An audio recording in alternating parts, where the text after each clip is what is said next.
Всем привет, қалайсыздар қыздар. Бір түнде осындай резонанс болып кетеді деп ойламадым бар ғой. Негізі бар ғой, мен ана жақта Шымкент қаласына, Шымкент тұрғындарына ешқандай бір қарсылығым жоқ. Шынымен де сіздердің бір намыстарыңызға жаман бір тиіп кеткен болса, мен шынымен де кешіріңіздер.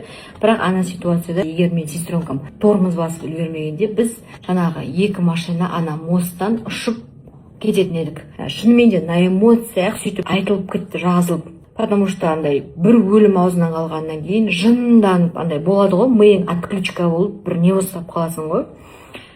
Сөйтіп мен жазып жібердім. Сондықтан да мен шынымен де кешірім сұраймын. Мынандай резонанс болып кетеді деп мен ойламадым. Бірақ мен өзім Шымкент қаласының медресесінде оқыдым. Лучший подружкам Шымкенттен. Келіндерім шымкенттік. Еще келіндерімді де қосып жамандап үлгеріп жатыр ғой бәрі. Просто шынымен де сол ситуацияда болсаңыз, мен еще Айшаға асығып баратырмын. Айшаны қалдырып кеткем. Жылап жатыр екен, емізуге асығып баратырмыз. Еще сестренкам новичок, бірақ ай за рулем. Егер ол қорыққаннан газды басып жерсе, мысалы білмейміз ғой, все, ана жақта екі машина мосттың үстінен ұшып кететін едік. Ана Абая мен Сайнаның мостын біледі ғой, алматылықтар.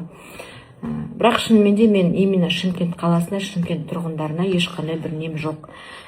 Шынымен де мен эмоция, мен сондай ызамен жазған немді кешіріңіздер, шын айтамын. Папаңнан ұялмайсың ба деген қарның құшақтап не бар, сенен басқаларда туып жатыр. Көп хейттер көп. Осыдан 6 ай бұрын барлығын білген болатынбыз, осындай жаңалықты білген болатынбыз.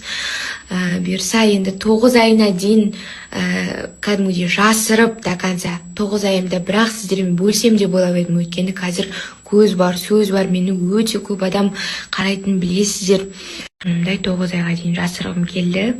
Бетім ісіп кеткен, неше килограмм қостым деп ойлайсыздар деп сұрап сіздерден ұялып та жүрмін деймін ба. Бірақ көпшіліктері енді құттықтап, күшті тілектерін жаудырып жатыр. Бірақ соған қарама қарсы, қарама қайшы хейттің астына қалдырып жатқан жандар да өте көп екен.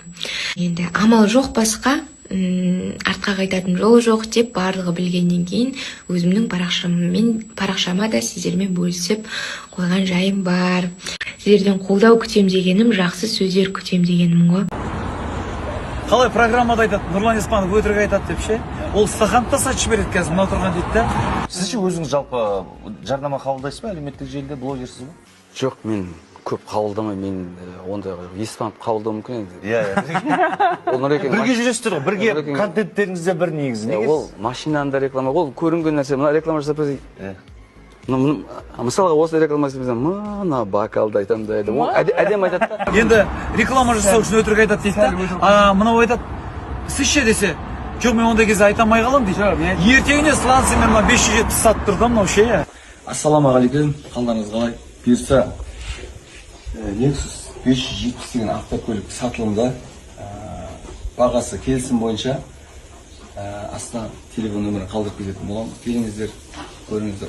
Мен айтады, Еспанов өтірік айтады дейді, сәл-сәл айтады. Мына қараса